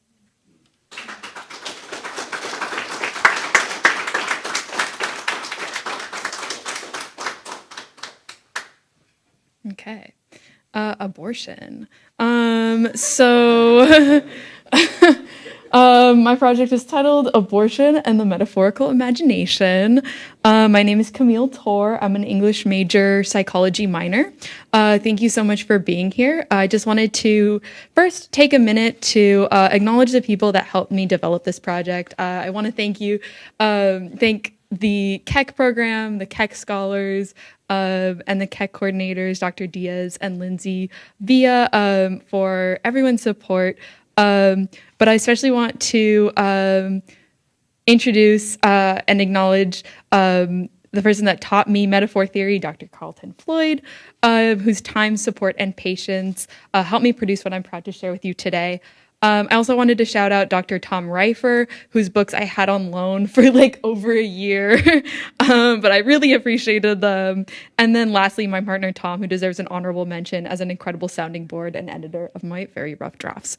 In light of recent developments in American history, I decided to examine how metaphors lend themselves to framing a very textually rich and emotionally arousing debate. And after having read texts on both sides of the debate, it became very apparent that some deeply problematic metaphors go entirely overlooked despite being how prevalent they are. So first I wanted to introduce what a metaphor is. And while the term may be very familiar to you, I want to broaden the definition beyond just like the elementary, concept. I want to emphasize that a metaphor is more than just a simple figure of speech. A common definition of a metaphor goes as follows. A metaphor describes something by referring to something else. But more importantly, in doing so, metaphors are the bedrock of all language and communication. Metaphors are bridges, between what we already know and what we want to know more about. We describe people as warm or as being very cold, tying them to a network or a web of personality traits. And metaphors can deeply shape our thinking in creating these networks. And this was a core idea of George Lakoff and Mark Johnson's book, Metaphors We Live By, one of the founding works in cognitive linguistics and metaphor theory. The central idea about metaphors is that they're a mechanism of thought and not just language. Arguments, as an example, are commonly perceived and discussed in the context of war, a metaphorical battlefield where one takes a stance, defends it against attacks, employs various strategies, and ultimately emerges as a winner or a loser in the argumentative conflict. Lakoff and Johnson go on to propose a thought experiment wherein a society envisions argument not as war, but as a dance. In this metaphorical framework, participants are seen as performers, and the goal is to perform in a balanced and aesthetically pleasing way. In such a culture, people might view arguments differently, experience them differently entirely, and carry them out differently, and talk about them entirely differently. And we would probably not view it as arguing at all. It would simply be doing something different. Everything we do, say, or think is a result of metaphor. Metaphors are so ingrained in our language that we often overlook their influence or power. Our perception of the body is deeply shaped by metaphors. In The Myth of Analysis, James Hillman asserts that the theory of the human body is always a part of a world picture. The theory of the human body is always part of a fantasy. Key concepts such as love, sex, destiny, and time function as captivating metaphors, intricately woven into narratives that shape our beliefs. Emily Martin explores this phenomenon in her article, The Egg and the Sperm, How Science Has Constructed a Romance Based on Stereotypical Male-Female Roles, explaining how mainstream scientific texts depict male and female reproductive organs as systems producing valuable substances like eggs and sperm. The portrayal of female reproductive processes often emphasize productivity for baby making, labeling menstruation as a failure to do so. In contrast, male reproductive physiology is described enthusiastically. This comparison underscores a perceived contrast between productivity and failure. The egg's role is likened to Sleeping Beauty, a dormant bride awaiting the magical kiss of her prince. On the other hand, sperm is assigned to a mission. It's assigned to movement, emphasizing the fragility and dependency of the egg. Like the narrative of the princess waiting for her there we go, we're still on this one. Like the narrative of the princess waiting for her knight in shining armor, the pro-life and pro-choice movement reflects a similarly familiar trope, the matter of life versus death. These values tap into central features of humanity, and thus the debate rages on. Life is better than death, I would say, but certainly more comforting to think about. Life is good, while death is impending, ending, a deterioration, and something that you try to stay away from. The trope of life versus death, based on familiarity alone, speaks more profoundly to the human experience than choice does. Despite being incredibly valuable, the existence of choice is highly contentious, abstract, and unclear. Choice does not hold as much weight as the value of life. We know we are alive, we know that we need to value life, we know that life ensures our ability to even participate in choice, and so it stands to reason that by naming conventions alone, being in favor of life is more important and honorable. However, the execution of protecting life, as per the beliefs of the pro-life movement, is extremely questionable and inconsistent. In my research, I attempted to unravel the inconsistencies on both sides of the debate because the pro-choice movement is no more successful in protecting choice either. There we go. As we delve into the complexities of the abortion debate, the Dobbs case serves as an incredible example of which metaphors market the debate as a moral argument against murder by establishing the fetus as a person while simultaneously denying humanity and personhood for whom pregnancy is possible. The initial pages of the Dobbs case illustrates the mental gymnastics of presenting the debate as solely pro-fetal life or pro-fetal death, when in reality what continues to breathe life into the debate is not whether you think a fetus is a child, but whether or not you think a woman is more than a womb and more than a mode of production. The Dobbs case shows a continued effort to regulate human bodies as a business, which I will explore specifically later on specifically at the end of my project. The first page of the Dobbs case reads as follows. Abortion presents a profound moral issue on which Americans hold sharply conflicting views. Some believe fervently that a human person comes into being at conception and that abortion ends an innocent life. Others feel just as strong that any regulation of abortion invades a woman's right to control her own body and prevents women from achieving full equality. The Dobbs v. Jackson case opens with a focus on innocence. Preserving the idea of a fetus as a child allows for a political rhetoric to make cohesive stories centered around innocence, purity, and the sanctity of life that cannot ask for anything in return. Much of the pro-life rhetoric finds a home in labeling abortion as murder. This definition establishes abortion as morally wrong, but even people who think that abortion is immoral should reject this definition. The Department of Justice defines murder as the unlawful killing of a human being with malice. Murder denotes intent, spite, and hostility. The comparison between abortion and murder establishes women as malicious and abortion as an industry of murder. The blame is evident and builds a case to persecute women as murderers. The term abortion does in fact include both spontaneous and induced abortions. To label all abortions as murder as an act of induced expulsion is to create the foundation onto which we can call any woman, regardless of how the abortion transpired, criminals and lawbreakers. The word murder evokes greater justification for blame than the word killing. We know murder is wrong because it suggests intent from a desire to brutalize and exterminate a living being, whereas to kill is to put an end to a life. Abortion is thus not murder, but using murder to frame abortion helps build a powerfully evocative narrative with stakes, urgencies, heroes, and villains. Finally, as part of my evaluation of the pro-choice metaphors, I took a look at the Roe v. Wade case, which was a landmark Supreme Court case from 1973 that legalized abortion in the United States. The decision was based on a woman's constitutional right to privacy as established in earlier cases such as Griswold v. Connecticut and Einstein v. Bard. I found that the last thing that Roe v. Wade did was make abortions private, and yet modern voters are still woefully uneducated on sexual and reproductive justice matters. and reproductive matters. Justice Harriet Blackmun's majority opinion in the Roe v. Wade case focused on the role and importance of protecting. Sorry. Yep. My bad. And protecting privacy, but the most private parts of a woman's body and the most private decisions she will ever make have never been more public. Everyone gets to weigh in. Everyone from her parents to her employer gets to weigh in and influence the course of her reproductive choices and matters regarding her own flesh. A high-level managerial figure or a company executive from a secular business can make the call to negate health coverage for emergency contraceptives and IUDs as abortifacients. Even if they are misformed or entirely wrong about how contraceptives, uteruses, wombs, periods, or fertilization works and functions, they're entitled to mold healthcare coverage around a person's moral framework. While the Roe v. Wade case aimed to uphold the right to privacy, it's arguable that this protection leaned more towards safeguarding men's privacy than women's. A woman's body has historically been seen as a communal property belonging to her nation, her community, family, and even her husband, underlying the lack of individual agency over the body of someone who can't get pregnant. The denial of a woman's agency over her own body is deeply embedded in the moral fabric of this nation. Within our current economy and political system, the womb and female body are being assigned a price tag, being acted upon by proprietors, and even being discussed as instruments of production.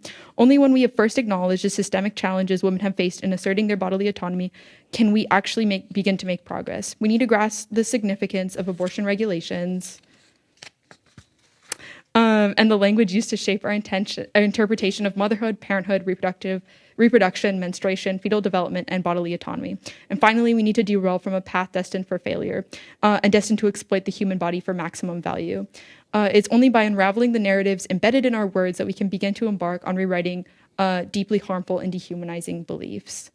And then, thank you so much for listening. These are some of the texts that I used, definitely not all of them. But thank you so much for your time. Hello, I'm Jeremie, and my mentor is Dr. Juliana Maxime. My research topic is Haitian migrants and their housing solution in San Diego County. I'm an architecture student here at the University of San Diego. I was born in Port-au-Prince, Haiti, and immigrated here to the United States in 2010 following the disastrous earthquake. I started my journey in Chicago before moving here to San Diego. Since living here in the U.S., I read and heard about the housing crisis and the migrant crisis, so I decided to explore and to see how those two crises are related. In 2023, the U.S. Border Patrol have encountered approximately 2.5 million migrants at the southern borders. Oh, sorry. Right here, this is a picture of the route that I took from Haiti to Chicago.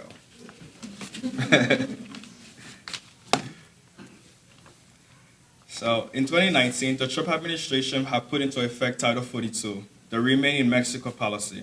This policy stopped asylum seekers who usually seek asylum upon arriving at the border. The Title 42 has stopped migrants from coming to the southern border for 38 months until May 2023.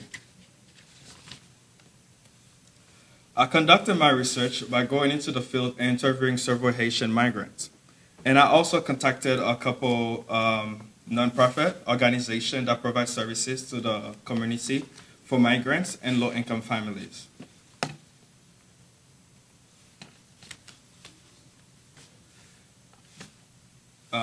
In total, I've interviewed about 31 people, and 22 of them are Haitian men and women. I met them at the Haitian Bridge Alliance or at Home Depot parking lot where the men wait for a day job. This is a picture of them waiting for a day job at the Home Depot in City Heights, close to Lemon Grove.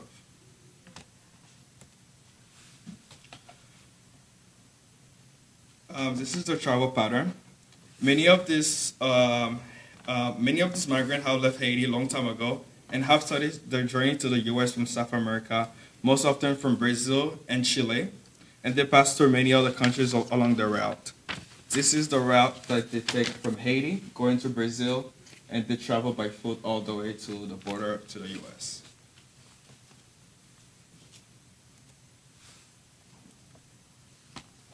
After arriving at the border, does migrant temporarily face imprisonment or deportation? 18% of my interviewees have experienced being detained at the border for a short period of time before they have been released to their friends and family that have been supporting them. Now, they live in the community of El Cajon, City Heights, and University Heights.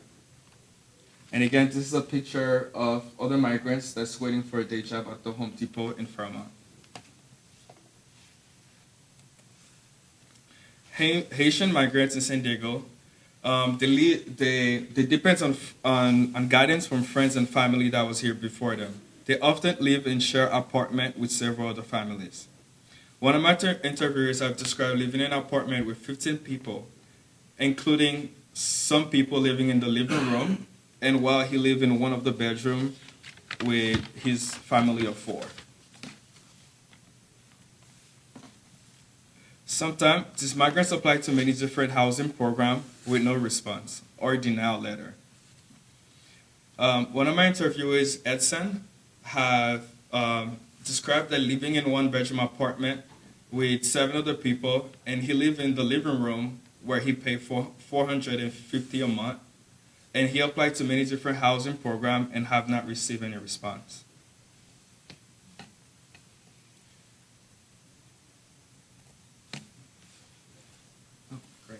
Over here, this is a living arrangement of a living room and kitchen of a migrant housing. As you can see, the bed and their stuff is in the corner. And then the sofa, they use it for sleeping. And the kitchen, as you can see, all the chairs and a kid table here where the kids actually entertain themselves in the living room. So they all congregate in the living room.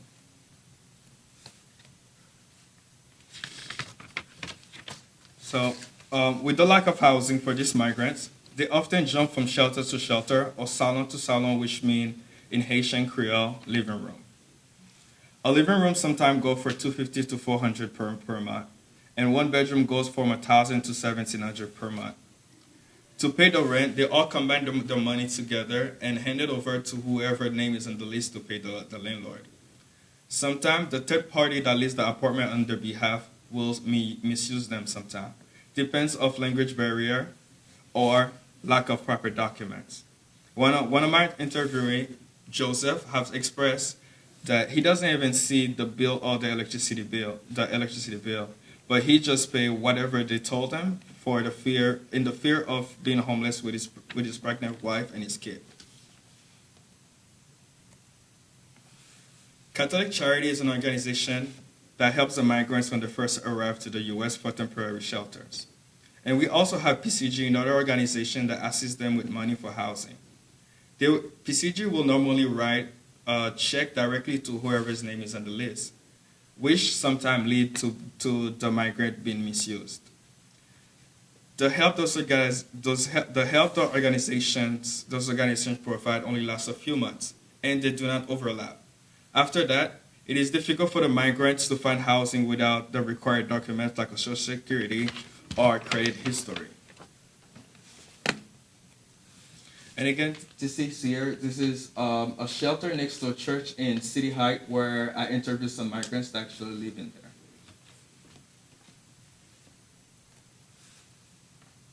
Moving forward, many of the migrants still seeking for housing.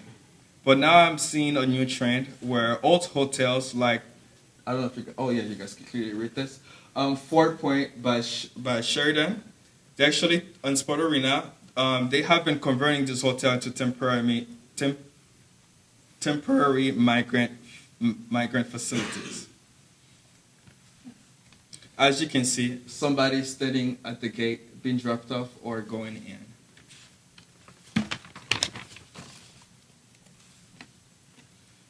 And again here, that's another one. As you can see, this is Crown Plaza, and as you can see, somebody in there, and then there's someone that's still living in there in the windows, as you can see. So housing is housing in San Diego is expensive. So many people, many people does not make enough money to afford the available unit. So the aid received by the Haitian migrants is temporary and not sufficient. The Haitian migrant in San Diego live in constant fear of homelessness. A consoler from the Catholic charity said, "If I have a magic wand, I will give everybody Social Security and work permit so they can be part of society and have equal opportunity." The housing issue is the biggest struggle for the migrants in San Diego. More than food, more than clothing, and more than anything else. This is an organized fair. I went in Fremont where all those organizations are out there to provide help and resources to the migrants that are in need. Thank you. Oh, sorry, not too soon. Thank you. Thank you for my mentor, Dr. Juliana Maxime, and all the professors that have helped me to my year at USD. And thank you for the Keck family. Thank you very much, guys.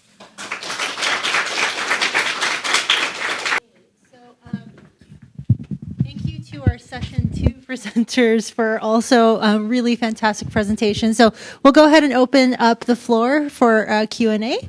So if anybody wants to start, has a burning question that they're dying to ask, happy to run over to you.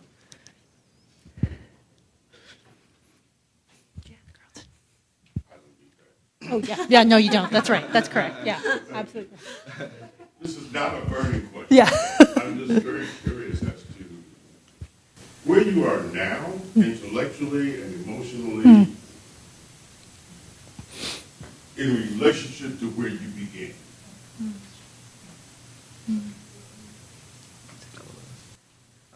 For everybody. For all of you. Yeah, all of you.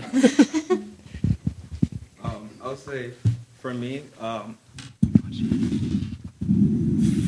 coming from Haiti and migrated to the U.S., having the opportunity to be educated to the American style of education has been very grateful for my future, because I feel blessed, honestly, because there's a lot of people in Haiti, a lot of kids in Haiti that since after the earthquake still right now that have not had any opportunity to go to school, and be able to tell the stories and why they migrate to get this far, to seek a better life for their family. It's something very touching, but at the same time, for me to not go through that route that they have gone through, it's a benefit for me and it's a blessing. So as my future, I've been accepted to go follow my dream into grad school. So coming from a place from Haiti, there's no dream. So I'm really blissful. Thank you.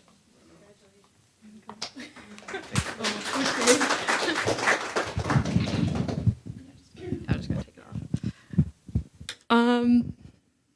Well, as you know, I feel like before the project started, I think I was going about it very black and white, and I went into it thinking that there was going to be a form of solution.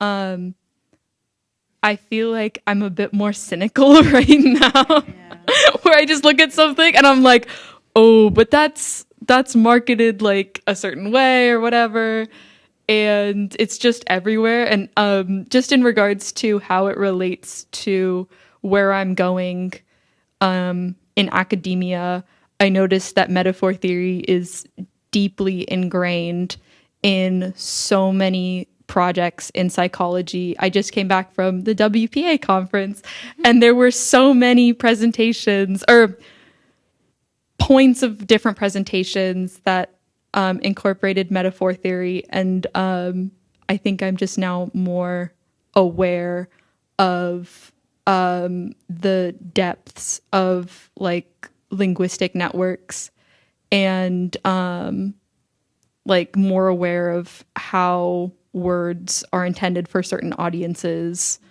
and yeah, that there is no one solution, but there still is hope. I also don't want to be like super negative. It's just one of not easily, not just like hashtag this, hashtag that. I'm gonna wear like a piece of merchandise that's pink and has a uterus on it or something, But yeah, it's a hopeful cynicism. I think for me, when I was thinking about like agency in women and like in an era where like so many women were killed and so many women were oppressed, my initial reaction was to say, okay, what's going on with men's psyches? Because it seems like something that would be just a men problem. But as I did more research, I realized, yes, there is policing coming from men, but it's also coming from women. There is so much internal policing, like with that, like getting that manual, like from a mother to a daughter, and like just it's more than it goes beyond. I think I realized gender. It's like an institutional, like we are all pre-programmed. Like from the time you exit the womb, you are told that this is the way men are, this is the way women are, and these are your expectations. So I think the biggest change for me is just understanding that this is the thing to blame men for. It's also not a thing to blame women for. It's a thing to blame the institutions for. So the problem's deeper. Yay. Kind of what Camille said. I was just like, I do feel more cynical about it now. And I think in a lot of ways, attitudes about women, while they have come very far, there are still some, like I'm religious, like, and there are like parts of my upbringing that I'm like, wow, that is really kind of oppressive of women. So yeah, I think just kind of coming to a more full understanding of where these issues arise from.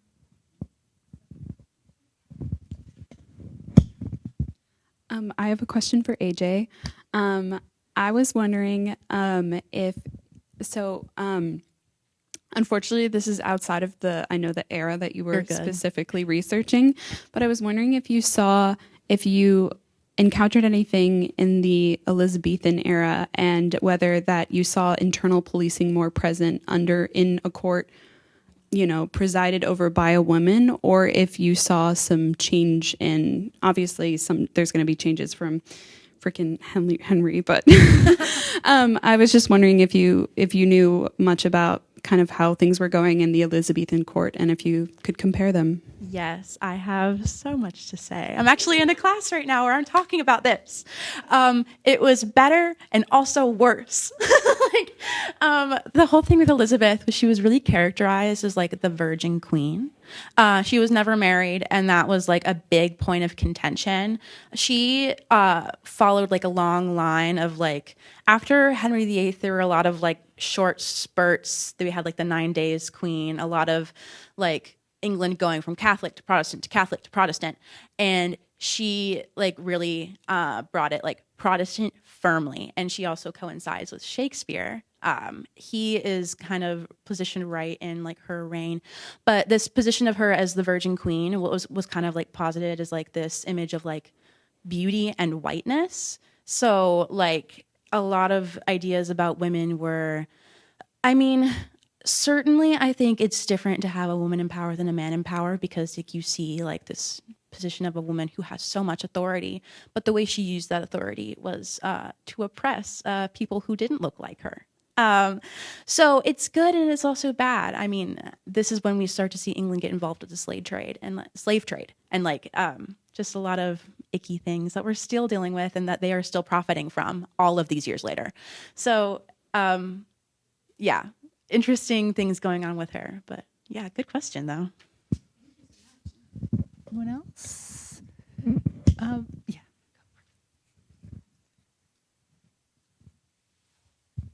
Hello, this is for Jean. So this is not a deep question. I'm just curious, why Home Depot? Like, why is that the parking lot where everyone goes to look for work?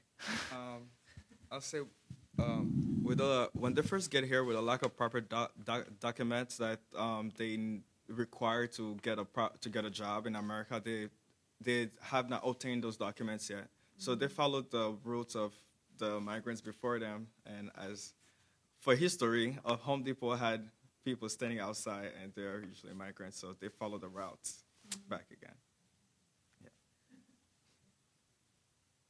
I had a question, if I may. So one of my questions, and I think each of you have talked about this in some form throughout the year. I've had the privilege of hearing you all, but I wondered if you all could describe some of the challenges of your research too. Both, I think you're all dealing with social political problems, and I think there's a certain kind of exploration of the sort of challenges you go through, but also research-wise, are there sort of things that you found challenging throughout the process that you've overcome, things that you're still kind of thinking through, things that you're still hoping to do more research on, but just a sort of general question about how you all have thought about that within your research or encountered. Okay. I'll say I'll start with the difficulties. The most difficulty that I was having is to stay focused on the main idea that I was researching, to stop drifting around, to be able to understand the policies, like how much of an influence politics has on people's daily life, and basically how much influence that our greatest country, the U.S., have over all the other countries around. And with the economy power that they have, actually force people to actually migrate. And it was hard to understand and hard to consume, because I've been coming to the U.S. for a very long time, and I never really understand why I was coming here. My parents just sent me here. I was just like, okay, cool, I'm coming to America. It's kind of nice, better place. But I never realized that it's actually a preparation for the future that's very risky to the people, to the place where you're from. And as it is, a couple of years later, I end up here. And I was like, out of surprise, it was about, oh yeah, it's surprising to actually be here, but it actually has been shaped. My whole life I've been molded to come to America, so it was like, yeah.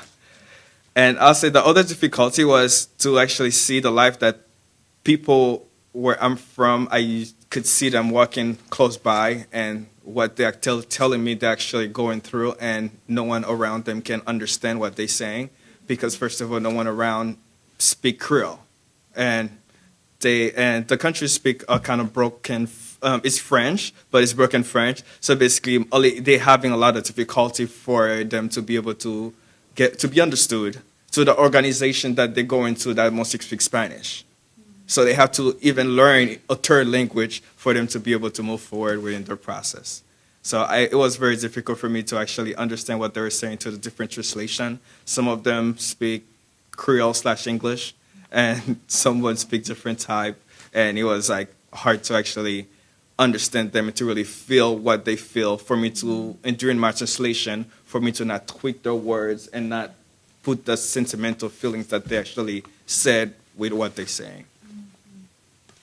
I'm sorry. Thank you. Thank you. Okay, I'll take it off. I would say in terms of the research project, consolidating everything was probably the most challenging, but also what I think will prepare me the most, and probably all of us going into graduate school, reading so much and then trying to be also tracking the citations and being oh, this idea came from here, this quote came from here, and I'm working on Google Docs, and I was oh, this is so ugly, there's 30 pages of highlighted notes in different font. But cognitively, I would also say that the certain the different paradigms that I faced in the things that I read took me a second to process, because it challenged a lot of the things that I had grown up learning. I think it took a second to process that abortion is an act of love, and is an important act of motherhood, because it isn't really discussed like that. It's never and as somebody who is pro-choice as well, I feel just the fact that, in the US, there's a lot of binaries in the political system, that we're not really exposed to other theories or other methods of thought. I was introduced to like the reproductive justice framework that came from a need to address the lack of intersectionality in the pro-choice discussion, and like adopting this into the paper, processing it deeply, was, I guess I would say challenging in the sense that it was like a lot to process at once. But now it just seems so clear. Like, I'm like, yeah, of course, like we should be talking about it as a form of motherhood and as a form of parenthood. And we should be adopting